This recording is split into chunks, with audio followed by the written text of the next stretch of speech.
Magandang araw ulit mga kababayan at mga ka-JSS. Nandito pa rin po tayo sa Roma. At sa ngayon po, ang ating mga kasama ay si Mary na isang event stylist dito sa Roma. So, Mary, maraming salamat sa time at alam kong sobrang busy mo at pinaunlakan mo pa rin kami. So, gusto ko lang pag-usapan natin simula sa pagkabata mo. Yes po. So, kwento mo kung saan lumaki si Mary, saan lugar, at anong klaseng pagkabata nagkaroon si Mary. I was born po in Tarlac, Okay. San Jose, Tarlac, western part of Tarlac. And lumaki po kami na nasa abroad ang parents. Okay. May isang brother ako. I'm 34 years old. Ngayon? Or nung umalis ka? Now. Okay. And then, 19 years old nung nag-abroad ako. Bata pa. Yes. Ang kapatid ko ay petition and ako naman po ay direct hire since hindi na ako pwede sa petition. So, Okay. luckily, pumasok po yung document at nagkaroon ako ng paper.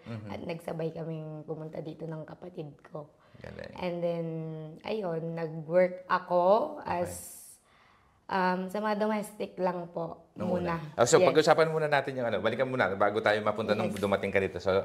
So, anak ka ng isang OFW, mami mo nasa abroad. Sa Italy ba siya? Italy, ho. Oo.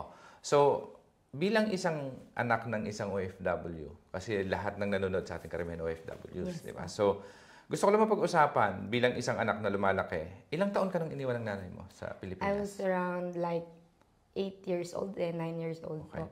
Grade 3 Okay. nung umalis ang mami ko. Oo. Ayun, inalagaan po ako ng tita ko, kapatid ng mami. Okay.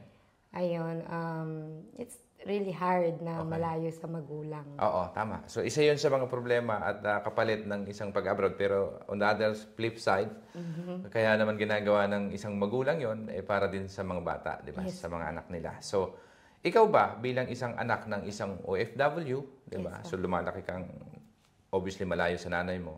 Tatay mo ba, daddy mo nasa Pinas o nasa... Hindi po, both parents po. Sa parehas silang Opo. nandito sa Italy? Yes po. Okay, so lumalaki ka, hindi mo sila kasama.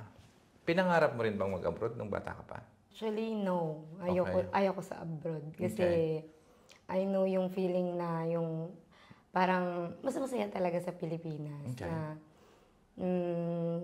syempre sa Pilipinas, hindi masyadong busy. Like dito, naranasan ko na kasi yung feeling dito sa abroad na super talagang hectic na yung itutulog mo na lang yung pahinga mo talaga. Yun Okay. lang yung pahinga mo. Oh, so nung nandun ka sa Pilipinas, obviously hindi mo ini-expect pa na ganun yung mangyayari Yes. dito, di ba? So, ang isang dahilan kung bakit ayaw mo sanang umalis sa Pilipinas dahil mas masaya doon. Oo. Pero bakit dumating yung point na mas nakarating ka pa sa Italia? Paano dumating yung opportunity? Pinitation ka ba ng parents mo? O- No, direct hire. Okay. Direct hire ako kasi hindi na ako pwede sa petition. Okay. And then, actually, tinanong ako ng parents ko kung Oo. gusto kong pumunta. Kasi nga, Okay. nag-aaral ako noon. Kaya lang, since hindi maganda ang relationship namin ng magulang, since malayo sila, na ako parang nagre-rebelde, gano'n. Dahil hindi ko pa rin maintindihan bakit Kailangan kang iwanan. hindi naman siguro po ganun. Kaya lang nagiging stricto po kasi sobra yung magulang ko since ginagawa ko naman yung part ko as a student. Okay. Ganun. At hindi na lang po siguro kami nagkakaintindihan talaga. No? So parang sabi ko, mas okay po siguro na magkakasama kami. Okay. Para Okay. para... So kaya mas pinili mo na lang, o sige, pupunta na lang ako dyan. Opo. Oo, so nung umalis sila at naiwan ka sa Pilipinas. So mga ilang taon sila, yearly ba sila umuwi? No, parang every 2 years po. Every 2 years. Opo. So ikaw ilang taon ka ulit nung umalis sila? 9 years old. 9 years old, oo. So ikaw bilang isang bata na anak ng OFW, so every 2 years mo lang nakikita yung parents mo. Pag umuwi ba sila, mayroong naiilang ka ba or walang ganon? Medyo may naiilang po. Pero hindi naman, like, hindi ko lang ma-feel yung parang, yung attachment, yung closeness. Okay, of course. Pero, syempre, nami-miss mo din naman yung parents mo. Pero, parang hindi lang siya ganun. Yung parang, like my auntie na laging nandun para sa amin, ganun. Okay. That's good. And hindi pa doon ang social media. Yeah, medyo communication-wise, parang telepono lang. Yes, diba? parang every weekend lang po kami Makakausap. nakakapag-usap. Which is ngayon, iba na yung panahon. Yes. So, that's good. So, ngayon, ano yung pangarap ng isang batang Mary nung nandun ka pa sa Pilipinas? Siguro po, ako po dati gusto kong maging architecture talaga. Okay. Architect. Oo. So, pinag-aralan mo ba? Nag-architect ka ba? Nag-course, pumasok ka ba sa college? Actually, nursing po ako dati. Tapos, sabi ko sa magulang ko, ayaw ko ng nursing. Gusto ko mag-architect and Nag-shift ka? nag-shift ako, kaya lang hindi kami talaga magkaano ng magulang. So, yung gusto mo, parang mas gusto niya mag-aral ka ng nursing? Yes, gusto na lang mag-London. Okay. Kasi nandun ang tita ko na parang ano po siya sa head nurse siya sa London. Okay. So, gusto nila mag-London ako. And hindi ko like academically naman po ako. Inclined. Kaya lang, syempre yung heart mo is nasa ano ako Mas nasa gusto mo talaga art talaga ako. Tapos, nag-ano naman po kami, nung siguro nakikita nila nagre-rebelde na ako, ganun. Sige, mag-architecture ka, sabi sa akin. Pero, dumating sa point na nahigpitan din kasi sa allowance, ganun. Parang hindi kami magtugma talaga ng parents ko. Hanggang sa hindi ko pa rin naituloy yung architecture. Okay. Hanggang sa dumating na po yung, nag-radtech pa po ako kasi nga, gusto ko mag-aral Since parang yung radtech naman po ay parang inline dun sa gusto nila para sa akin. Yeah. So, trinay ko pa po. Then, dumating naman po yung time na lumabas yung papel ko. Okay. Hanggang din ako nakapag-graduate at saka nagpunta na po ako dito sa Okay. Italy. So, which is 19 years old ka na? Yes. Hindi ka na nakaranas ng trabaho sa Pilipinas? Hindi ho. Okay. So, nung dumating ka dito, makasama mo na yung parents mo, ano yung unang naging trabaho mo? Hindi naman po actually domestic. Kaya lang, paano ba yun? Naglilinis po kami sa mga Housekeeping? Sa mga senyora. And then, may gym po kaming family na nililinis after ng closing ng gym. So, ganun, konti-konti lang po yung work namin. Okay. After that, nung pumasok po yung parent ko sa pharmacy, sunod-sunod na ako kaming So, puro cleaning job yung nagiging trabaho niyo. Ikaw, ano yung pinanghahawakan mo para sige, gagawin ko lang to para survival. Yes. Pero it's not gonna be forever. Maybe maaring ganun. Ikaw, ano nasa isip mo? Meron kasi akong dream na in the future na if the right time comes na ako yung magiging successful, ganun. Kasi business-minded naman po ako like. Okay. Tinatry ko din yung mga online na mga businesses. At saka, trinay ko din magbenta ng mga condo, gano'n. Nagtatry po talaga ako, like, nag-invest din po ako sa Philippines po, meron po kaming water station. Okay. May mini grocery, pero hindi naman po gano'n kalaki yung kita. Okay. Kasi, ano lang naman po yun. So, gusto ko po talaga maging business person. Okay, so, nagtatrabaho ka, at the same time, nagsaside hustle kasi talaga naman karamihan naman sa atin dito sa ibang bansa, may second job. Yes. Oo. So, dun sa pagtatrabaho bilang paglilinis, kasama mo yung parents mo nito? Yes. Mga ilang taon tumagal to? Mga 3 to 4 years po. Okay. Na ganun yung namin. Kasi hindi pa naman po kami ganun nakakapag-speak ng Italian. Okay. Kasi dito po dapat, Italian, dapat... So, yun yung isang problema, naging barrier mo?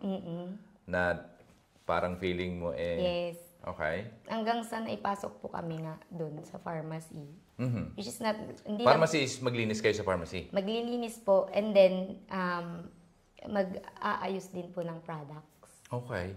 So at the same time, parang na doon na kayo sa nag-stock kayo? Yes. Naglalagay na mga stocks? Opo, para na po kami sa... Full-time to?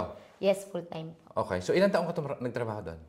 8.5 years po ako nung trabaho. Matagal. Yes. Okay. So ano yung pinakamahirap na trabaho? May dinanas ka ba diskriminasyon or something? Actually, ganun po talaga yung mga Italian. Yung Okay. parang di-discriminate ng ibang ano. Okay. Pero,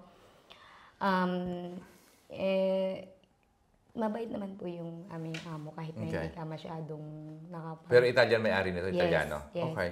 Meron kasing parang yung girlfriend ng amo is yun yung pinaka Okay. naging head namin. Okay.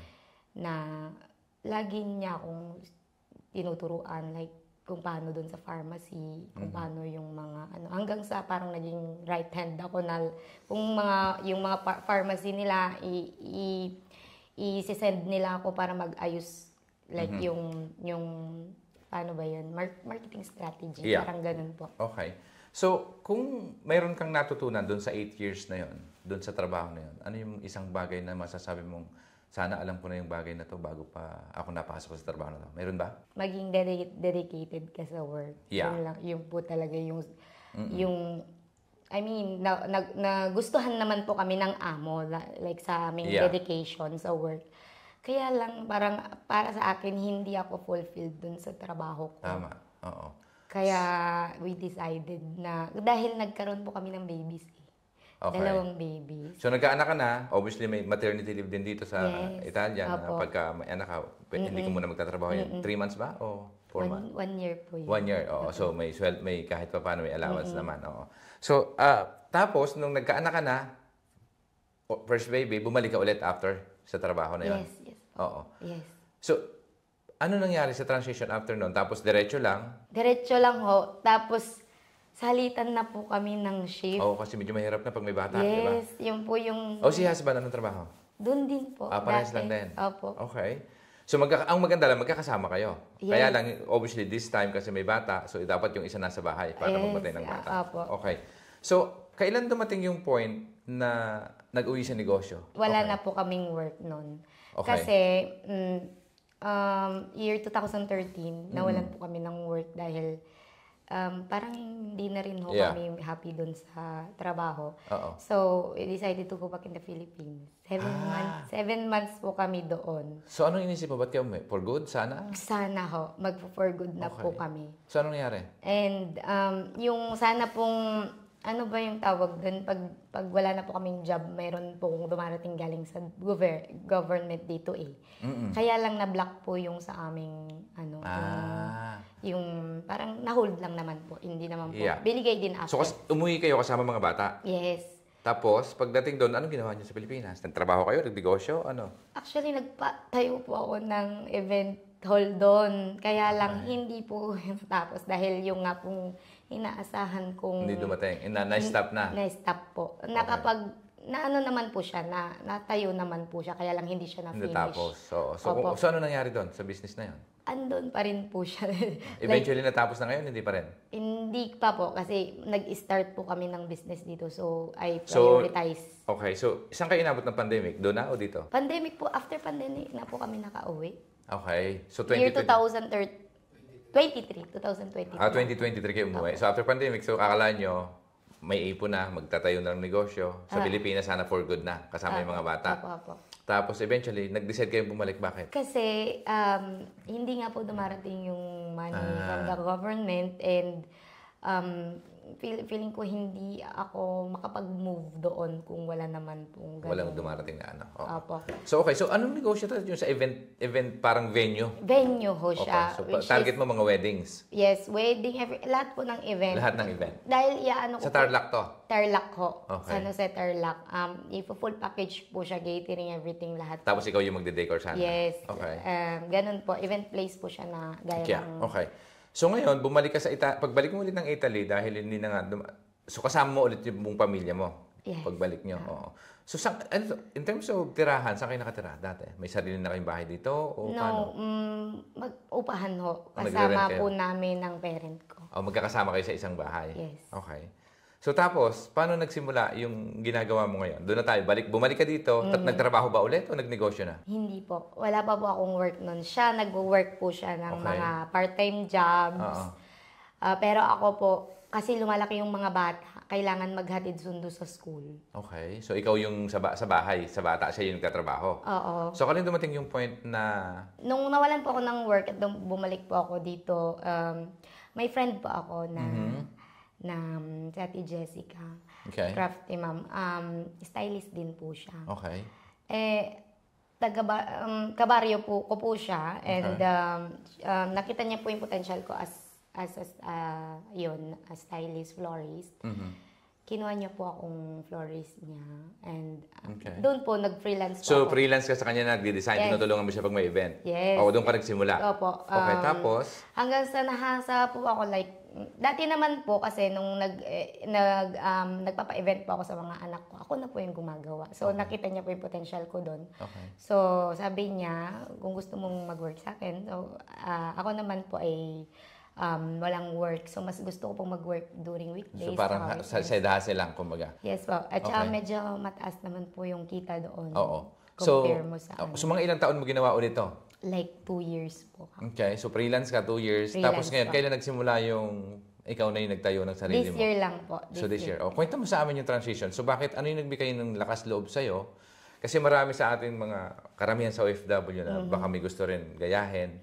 Oo, yung ginawa ng mga nag-start. So, ikaw, paano mo sinimulan? Gusto ko lang maikwento mo na freelance ka, tapos parang, siyempre, nangangarap ka rin, diba na, o sa balang araw, magkakaroon din ako ng ganito. Yes. Ikaw, paano yung ginawa mong actions and planning and, alam mo yan, para may put up mo? Dati ko pa naman pong pangarap yung magkaroon ng sariling styling business. Kaso, syempre money. Yeah. Yun po talaga yung Okay. So, magkano yung initial capital mo, yung investment? Actually, wala. 2,000 euro lang po ang hawak ko noon. Okay.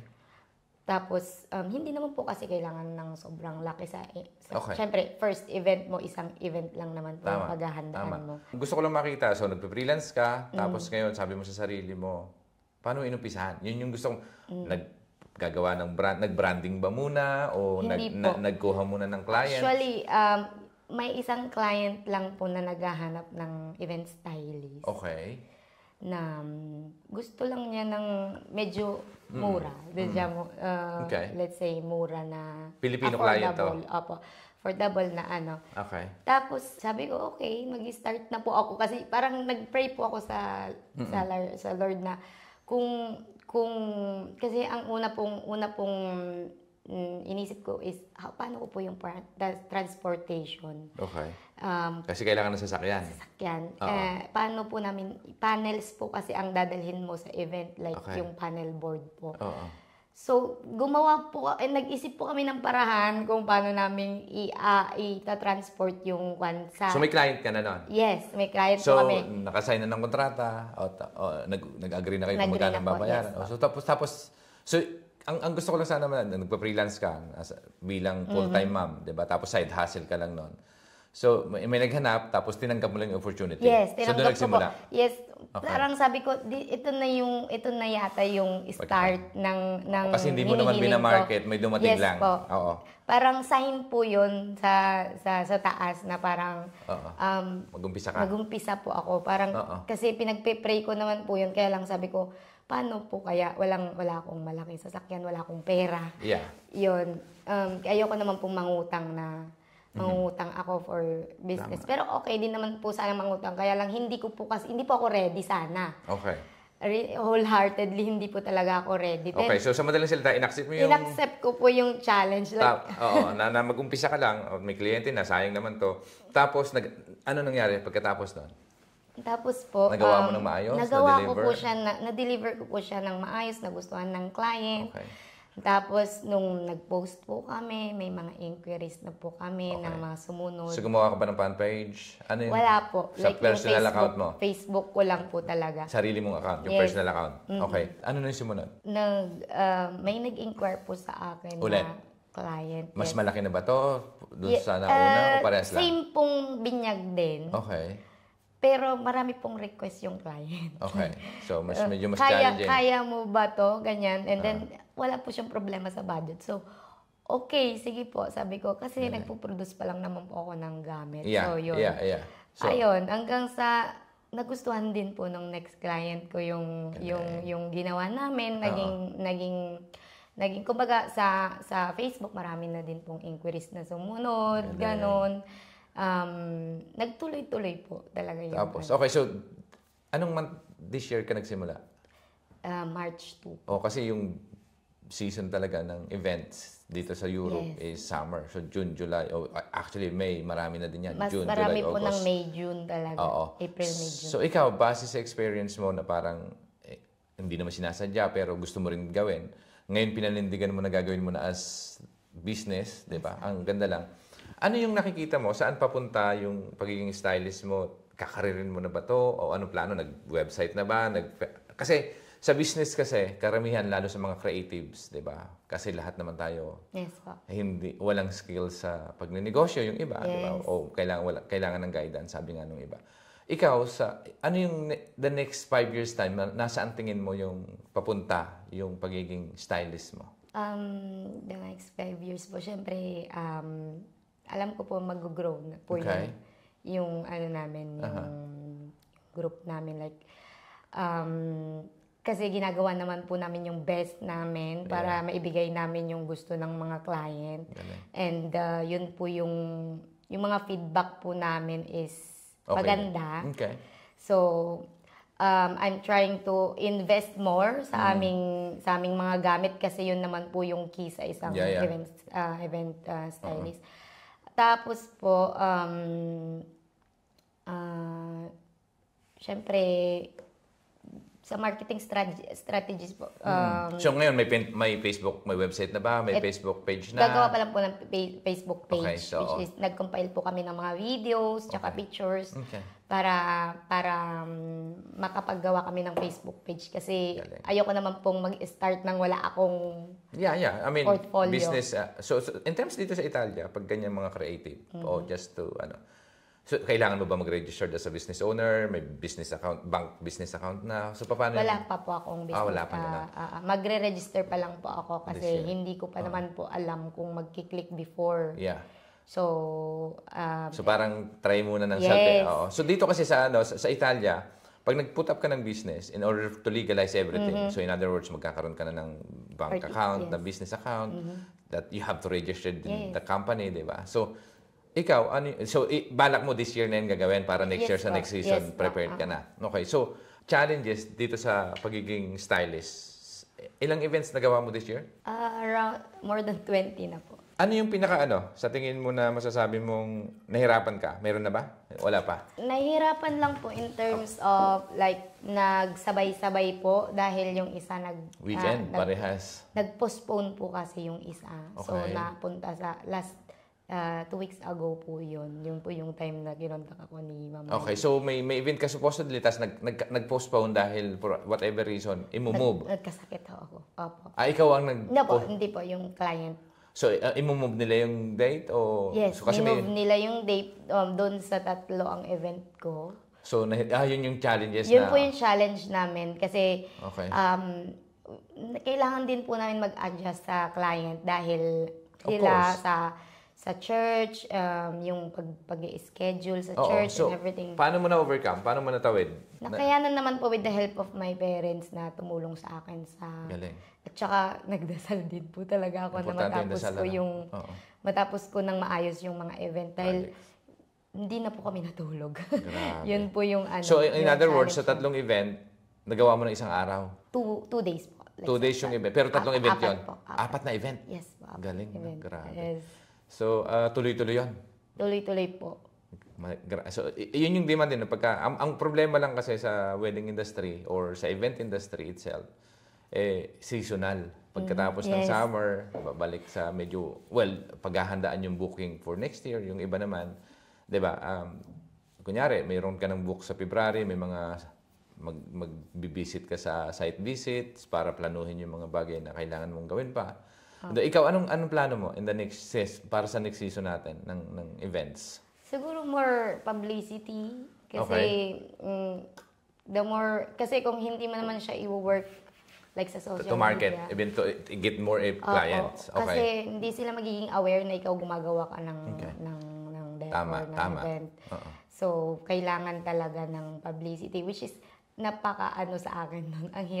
Ang hirap pong mag-market talaga dahil minsan hindi ko na pinagsasabay ko po yung, syempre, ma'am. Okay. Syempre, pinagsasabay ko po lahat. Syempre, siya nagwo-work po yung asawa ko sa airport. Yeah.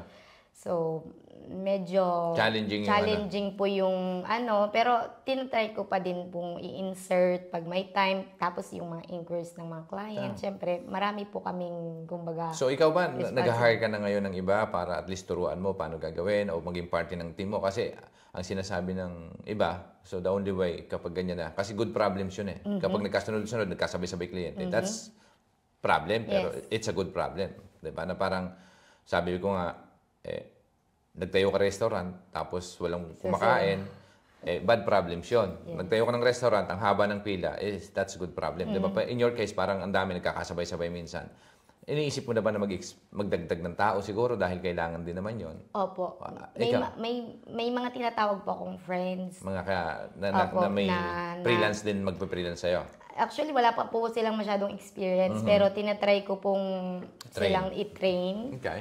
Tapos yung magulang ko din po, marunong na rin silang mag-style kasi dahil nga sila hawak nila yung mga anak ko, yung mga children ko. Okay. Hawak nila at the same time tinutulungan po nila kami dahil hindi po namin kaya na kami lang, dalawa. Totoo. Pero yung maliliit na event po, duo lang talaga po kami. Kaya naman. Opo. Galing. So, in terms of biggest challenges ever since na dumating ka dito sa Roma, pinakamalaking challenge na parang inisip mo, sana hindi na lang ako nagpunta dito. Meron mo ganun o wala? Hindi naman po kasi, wala naman po kasi parang ina-accept ko pa yung fate ko na ito yung para sa akin. Oo. So walang pinakamabigat na pinagdaanan mula nung dumating ka. So walang biggest challenges na dumating sa... Meron naman po sa money issues lang naman po sa mga bayarin, like bumili po kasi ako ng mga kondo tsaka bahay sa Philippines. Okay. So nawalan po kami ng trabaho. Okay. So parang tama. nagkanda gulo-gulo sa financial. Okay, so dapat yun yung ibig sabihin. So minsan may dumarating na ganyan. So not necessarily pero ikaw, ano yung isang bagay na natutunan mo doon? Na dapat pala sa pag-i-invest sa condo, especially lalo kung malaking deposit, di ba? Kaysa masayang yung pera kapag hindi mo na napatuloy yung paghulog. Yes. Di ba? Pwedeng makuha nila yun ng dapat bangko. Po dapat hindi ko muna pinagsabay-sabay. Okay. Kasi, ilang unit pa kinuha mo? 2. 2 unit na magkasabay, tapos biglang nawalan ng trabaho, yes. nagbago. Tapos ngayon, nag-uumpisa ka ng maliit na negosyo. So parang kulang, hindi kasya. Hindi po kasya, yes. so dapat ang lesson learned para kung may ma-advise ka sa ating mga kababayang OFW. Yes. So anong mapapayo mo? Kung mayroong isang OFW na baka gusto rin mag-invest sa property or anything else, parang anong mabibigay mong payo sa kanila para ma-avoid yung same problem na kung ano yung nagkaroon ka? Siguro po kung risk taker ka, like me. Siguro pag-isipan mo muna ng million times. Okay. Hindi ka agad-agad nadadalasan. Hindi ka agad na pero... Ikaw, bakit ikaw nag-decision na 2 unit kunin mo? Kasi... Para sa mga bata. Oo, hindi lang yun. Kasi nung time na kinuha mo yun, maganda yung income.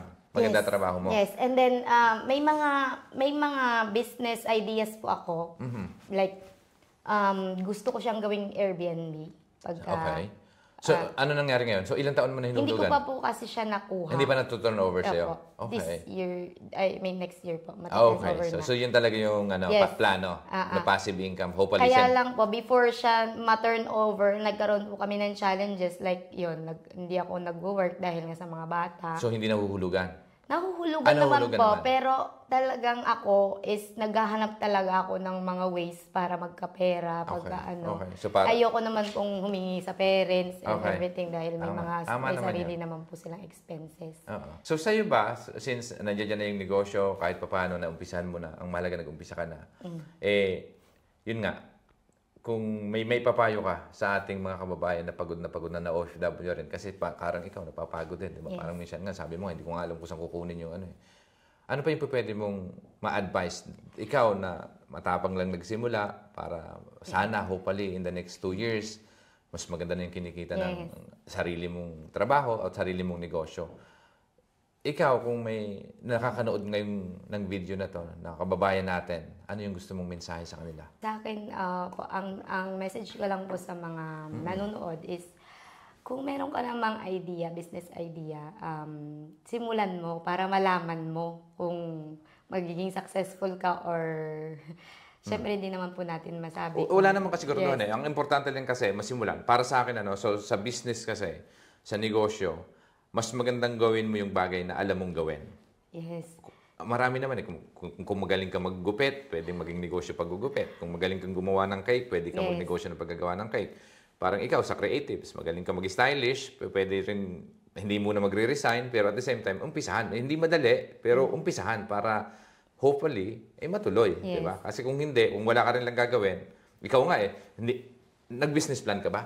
Hindi. Walang Wala business po. plan. Diba? Wala po. So, walang strategy, walang logo, walang branding. Wala pong logo. Diba? So, pero may 20 clients na Yes, na-book ka this year. yes, So, nag-trust. diba? So, ang ibig ko sabihin, can you imagine how come kung ikaw ay magma-market pa, magra-run ka ng ads, mag-Facebook page, mag-website, Yes po. the chances are, mas maraming pwedeng kumuha pa sa'yo. Yes po. So, it's a question of, yung mga bagay na ganon, matututunan mo yun ngayon na lang, di ba, na panadyan ka na. Yes So, po. it's just, parang ganon. So, walang plano, wala lahat. Wala di ba? Pero po. naumpisahan. Yes Yun ang po. mahalaga.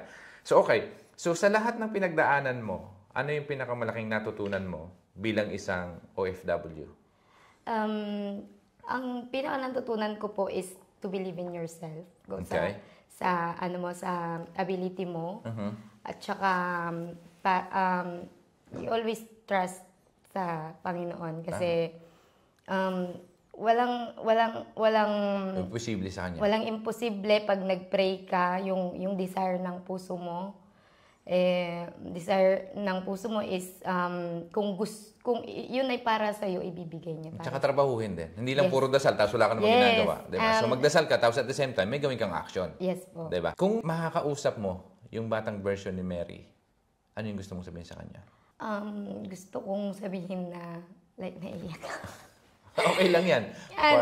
Siguro marami namang challenges na dumaan sa buhay ko na siguro mas naging better pang person. Pero I'm happy sa Kung nasaan ka ngayon. Yes. Yun naman ang mahalaga. Tissue daddy.